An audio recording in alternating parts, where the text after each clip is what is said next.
जय हिंद दोस्तों। Welcome to PSR classes. और आज हम फिजिक्स के कुछ इंपॉर्टेंट क्वेश्चन करने वाले हैं, तो चलिए शुरू करते हैं।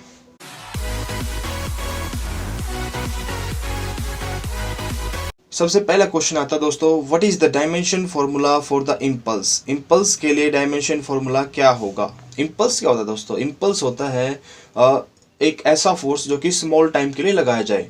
तो इम्पल्स का फॉर्मूला होगा दोस्तों F into T, force into time हो जाएगा दोस्तों इम्पल्स का फॉर्मूला। तो इम्पल्स का फॉर्मूला क्या होगा? Force into time, force into time हो जाएगा दोस्तों। तो इसकी डायमेंशन अगर हम फाइंड करेंगे तो कितनी आएगी? M L two T minus one. Force की डायमेंशन कितनी होती है? M L T minus two, और अगर हम टाइम से मल्टीप्लाई कर देंगे तो टी माइनस वन हो जाएगा। नेक्स्ट आता है दोस्तों जीनर डायोड। जीनर डायोड क्या होता है दोस्तों? एक जीनर डायोड होता है जो कि जिसको हम वोल्टेज रेगुलेटर भी कहते हैं। ये हमारे कई डिवाइसेस में यूज होता है। जहाँ पे भी हमें वोल्टेज को रेगुलेट करना होता है वहीं पे हम जीनर डायोड का प्रयोग करते हैं। और दोस्तों इसका सिंबल भी बहुत ज़्यादा पूछा जाता है, तो इसका सिंबल होता है ये। तो Zener diode is used as, तो जीनर डायोड को हम कैसे यूज करते हैं? As a voltage regulator use करते हैं दोस्तों। ये हमारी वोल्टेज को रेगुलेट करने के लिए काम आता है। नेक्स्ट आता है the alternating current in LCR circuit is maximum वहन। यह एक इम्पोर्टेंट क्वेश्चन है दोस्तों, क्योंकि यह पिछली बार नेवी में और उससे पिछली बार कई बार यह एयरफोर्स में भी आ चुका है। तो जो अल्टरनेटिंग करंट होता है वो एलसीआर सर्किट में मैक्सिमम कब होता है? तो दोस्तों जब कैपेसिटिव रिएक्टेंस और इंडक्टिव रिएक्टेंस दोनों इक्वल हो जाते हैं तब जो हमारा एसी करंट होता है वो मैक्सिमम हो जाता है। तो inductive is equal to capacitive reactance. Number fourth आता दोस्तों the efficiency of a Carnot engine working between the steam point and the ice point is. Efficiency बतानी दोस्तों कार्नोट इंजन की जो कि वर्क कर रहा है स्टीम पॉइंट और आइस पॉइंट के बीच में। तो दोस्तों सिंपली इसकी एफिशिएंसी हम याद रख सकते हैं 26.8%। यही क्वेश्चन पूछा जाता है दोस्तों, इसमें कोई मैक्सिमम से नहीं पूछा जाता है, लेकिन कई बार एफिशिएंसी निकालनी आ जाती है। हमें टेम्परेचर गिवन होता है सिंक का और सोर्स का, तो उसमें क्या करते हैं दोस्तों, उसमें हम यह फॉर्मूला यूज करते हैं एफिशिएंसी का 1 minus T source upon T sink, या फिर यहाँ पे ले रखा दोस्तों हमने T steam point upon temperature at ice point. ठीक है दोस्तों, आगे चलते हैं। नंबर फिफ्थ आता है दोस्तों the EM waves used in the telecommunication are. जो टेलीकम्युनिकेशन में इलेक्ट्रोमैग्नेटिक वेव्स यूज होती है वो कौन सी होती है? देखिए दोस्तों जो हमारी एयरप्लेन वगैरह होती है इनको भी रास्ता दिखाने के लिए हम इनका ईएम वेव्स का यूज़ करते हैं, या फिर हमारा रडार सिस्टम जो होता है वो भी ईएम वेव्स को ही यूज़ करता है। तो उसके अंदर हम माइक्रोवेव्स को यूज़ करते हैं दोस्तों, बिल्कुल याद रखना, इसको माइक्रोवेव्स ही यूज़ होती हैं। नंबर सिक्स क्वेश्चन आता है इन 1 ampere current number of electron flow पर सेकेंड। हमें बताना कि 1 एम्पियर करंट में कितने नंबर ऑफ इलेक्ट्रॉन फ्लो करते हैं। तो दोस्तों 1 एम्पियर करंट का क्या फॉर्मूला होता है? I is equal to Q by T. I is equal to क्या होता है दोस्तों? क्यू बाई टी, और क्यू हम यहाँ पे क्या लेंगे? इलेक्ट्रॉन। और एक इलेक्ट्रॉन का चार्ज कितना होता है? 1.6 इंटू 10⁻⁻19। तो दोस्तों इसको अगर हम रिवर्स कर देंगे, अगर हमने नंबर ऑफ इलेक्ट्रॉन फाइंड करने तो ये उधर चला जाएगा और ये 1 अपॉन चार्ज ऑफ इलेक्ट्रॉन हो जाएगा। तो हम यहाँ से सिंपली फाइंड कर लेंगे दोस्तों, और ये कितना आएगा? 6.25 इंटू 10⁻18। नंबर सेवंथ आता है AC to DC is converted by. कह रहा है कि अल्टरनेटिंग करंट को DC करंट में कौन कन्वर्ट करता है? तो सिंपली दोस्तों उस डिवाइस का नाम होता है rectifier. Rectification, what is the rectification? Rectification is the process of converting of the AC current into DC current. Number 8 था दोस्तों which of the following is the fundamental quantity. इनमें से ये बताने कि हमारी जो फंडामेंटल क्वांटिटी कौन सी है। फंडामेंटल क्वांटिटी है कितनी दोस्तों? केवल 7 फंडामेंटल क्वांटिटीज हैं। और अगर हम फंडामेंटल क्वांटिटीज को छोड़ दे तो और कौन सी होती हैं? डिराइव्ड क्वांटिटीज, जो कि फंडामेंटल को डिराइव करके बनाई जाती हैं। तो दोस्तों इसमें हमारी कौन सी हो जाएगी? टाइम, क्योंकि वॉल्यूम, वेलोसिटी और फोर्स तीनों की तीनों क्या है?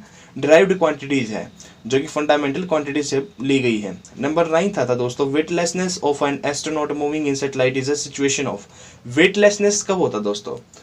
अगर मैं लिफ्ट की बात करूँ तो जब लिफ्ट फ्री फॉल कर रही होती है तब क्या होता है? वेटलेसनेस। मतलब क्या होता है? A situation where is the zero gravity. Zero gravity की कंडीशन को ही हम क्या कहते हैं दोस्तों?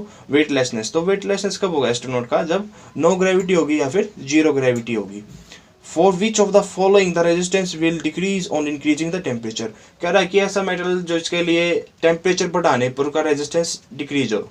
सिंपली अगर मैं मेटल्स की बात करूं तो उसमें तो ऐसा नहीं होता दोस्तों, लेकिन जो सेमीकंडक्टर्स होते हैं उसमें ऐसा ही होता है। अगर हम टेम्परेचर को बढ़ाते हैं तो उनका रेजिस्टेंस कम हो जाता है और कंडक्टिविटी हाई हो जाती है। तो इसमें से जब हमारा सेमीकंडक्टर कौन सा है, germanium. Germanium is a semiconductor दोस्तों।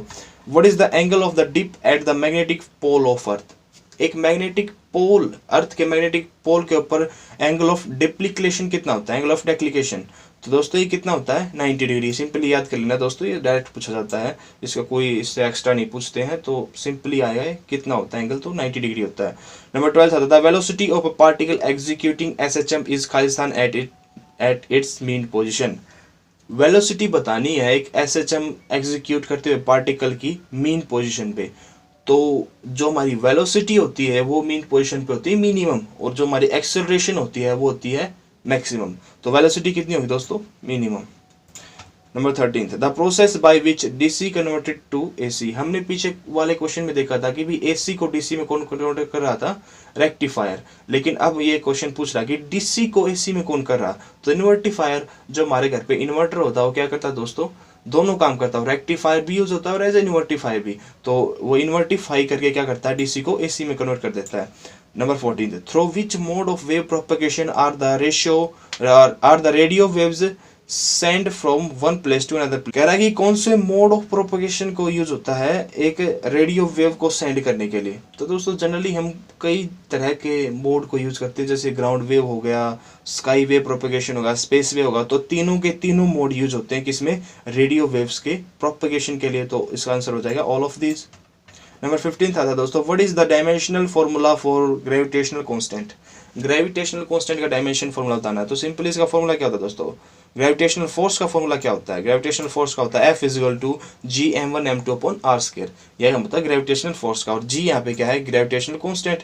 और हम सिंपली इसका डायमेंशन फॉर्मूला फाइंड करें, कितना है दोस्तों, m-1 L3t-2। अगर आपको डायमेंशन फॉर्मूलाज की एक वीडियो देखनी है या फिर डायमेंशन फॉर्मूलाज को करना है, तो मैंने इससे पहले सबसे पहले वीडियो डायमेंशनल फॉर्मूला की बताई थी। उसके अंदर आप कम समय में सारे के सारे डायमेंशन फॉर्मूला को कर सकते हो।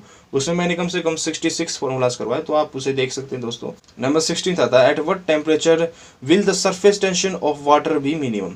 सरफेस टेंशन होती है दोस्तों, जब सरफेस टेंशन मैक्सिमम कब होती है, जब भी टेम्परेचर मिनिमम अगर हम किसी भी लिक्विड का रखते हैं तो वहाँ पे सरफेस टेंशन मैक्सिमम होती है। अगर हम टेम्परेचर को हाई कर देते हैं तो टेम्परेचर जो सरफेस टेंशन कम हो जाती है। अगर मैं दूध का एग्जांपल है दोस्तों, दूध के ऊपर अगर हम दूध को फ्रिज में रख देते हैं तो दूध के ऊपर जो मलाई हो जाती है वो हार्ड हो जाती है।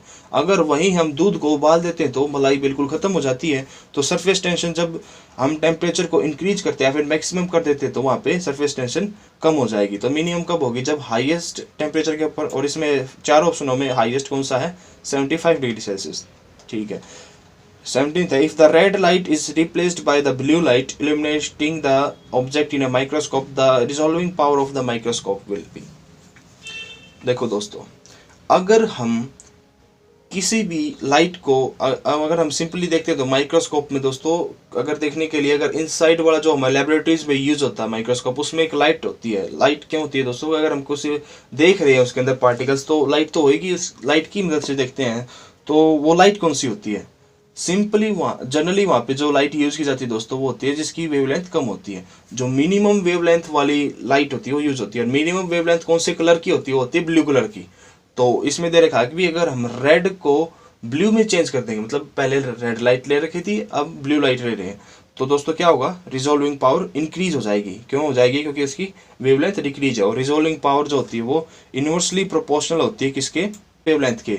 अगर वेवलेंथ इंक्रीज होगी तो रिजॉल्विंग पावर डिक्रीज होगी। तो दोस्तों अगर हम ब्लू कलर ले रहे हैं तो वेवलेंथ क्या हो रही है, वेवलेंथ हो रही है डिक्रीज, वेवलेंथ हो रही है डिक्रीज, और पावर क्या हो जाएगी, इंक्रीज। तो विल बी इंक्रीज।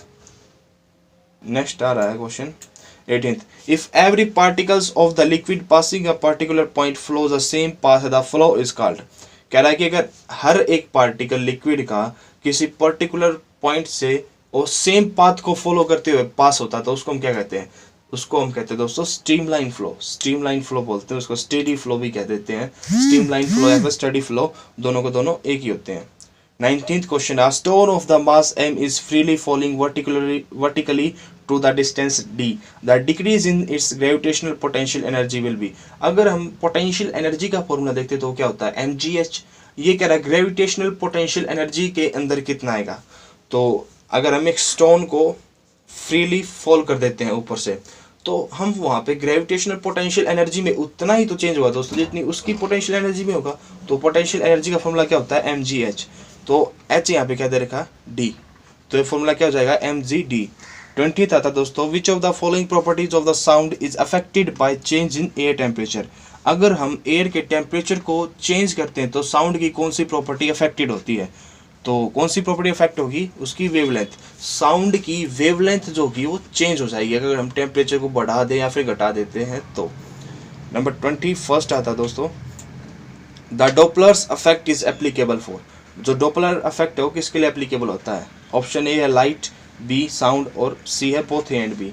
तो जो हमारा डॉपलर्स अफेक्ट होता है वो लाइट के लिए भी होता है और साउंड के लिए भी होता है, हम ऑलरेडी इसे पढ़ चुके हैं 11th क्लास में। Number 22, When we hear a sound, we can identify its source from। अगर हम किसी भी साउंड को सुनते हैं तो उसका सोर्स हम कैसे बता सकते हैं, तो हम दोस्तों उसका सोर्स बता सकते हैं उसकी ओवरटोन से। हर एक साउंड, अगर कोई भी साउंड जनरेट होती है दोस्तों तो उसकी एक ओवरटोन होती है, तो हम उस ओवरटोन को सुन करके या फिर उसे डिटेक्ट करके उसका क्या बता सकते हैं, आइडेंटिफाई कर सकते हैं कि कहाँ से आ रही। अब एग्जांपल लेते हैं, अगर मैं एक छोटा स्पीकर चला रहा हूँ गाने का, एक बड़ा स्पीकर चला रहा हूँ, तो उसको हम आराम से पहचान सकते हैं कि भी छोटे स्पीकर से गाने चल रहे हैं या फिर बड़े से। तो कैसे होता है दोस्तों, उसकी ओवरटोन्स होती हैं। जो ओवरटोन्स होती है स्पीकर की, बड़े स्पीकर की वो होती है हाई, और जो छोटे स्पीकर है उसकी ओवरटोन्स होगी लो। तो overtones present in the sound.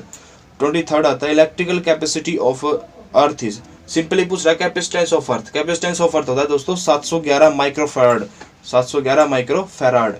24th आता है, 3 ampere of current is equal to. कह रहा है कि 3 एम्पियर करंट किसके इक्वल होगा। तो दोस्तों अगर मैं 1 एम्पियर करंट लेता तो किसके इक्वल होता है, 1 कूलम्ब पर सेकेंड। तो 3 किसके इक्वल, 3 किसके इक्वल होगा, 3 कूलम्ब पर सेकेंड के इक्वल। 25th और लास्ट क्वेश्चन है दोस्तों, lux is an international unit of. Lux ये लक्स साबुन वाला लक्स नहीं होता है, ये लक्स क्या होता है, ये होता है दोस्तों इल्यूमिनेशन की यूनिट। इल्यूमिनेशन क्या होता है, इल्यूमिनेशन होता है luminous flux per unit area, luminous flux per unit area. और ये ल्यूमिनस फ्लक्स क्या होता है, ल्यूमिनस फ्लक्स होता है दोस्तों, ल्यूमिनस फ्लक्स होता है, ल्यूमिनस फ्लक्स होता है दोस्तों number of light waves passing through a area, या फिर number of luminous waves passing through area. Luminous waves वो होती है दोस्तों जो कि फॉर एग्जांपल सन क्या है, सन इज अ ल्यूमिनस। जो सन से जो लाइट वेव्स आती है वो किसी पर्टिकुलर एरिया से पास होंगी तो उसको हम कहेंगे ल्यूमिनस फ्लक्स। और ल्यूमिनस फ्लक्स अपॉन एरिया क्या होता है, इल्यूमिनेशन। और इल्यूमिनेशन की जो यूनिट होती है वो क्या होती है, lux. Lux is an international unit of illumination. तो ठीक है दोस्तों, यही थे हमारे 25 क्वेश्चन। अगर आप इन्हें कम्प्लीटली देख लेते हैं या फिर इनको आपको देखने और इनको रिवाइज करना, बस लिखने की जरूरत नहीं है, कोई भी जरूरत नहीं है, इसको बस एक दो बार वीडियो कोई देख लो और ये क्वेश्चन आपके पक्के हो जाएंगे। और मैं ऐसे ही आपकी पूरी एक सीरीज लेके आ रहा हूँ दोस्तों क्वेश्चंस की, जिसमें हम करीबन 600 से 700 क्वेश्चन कवर करेंगे। तो अगर आप उनको कर लेते तो आपके 101% दोस्तों मैं गारंटी देता हूँ 100% अब 17 मार्क्स आएंगे फिजिक्स में। तो ठीक है दोस्तों, अगर आपको अच्छा लगे तो like and subscribe. Thank you for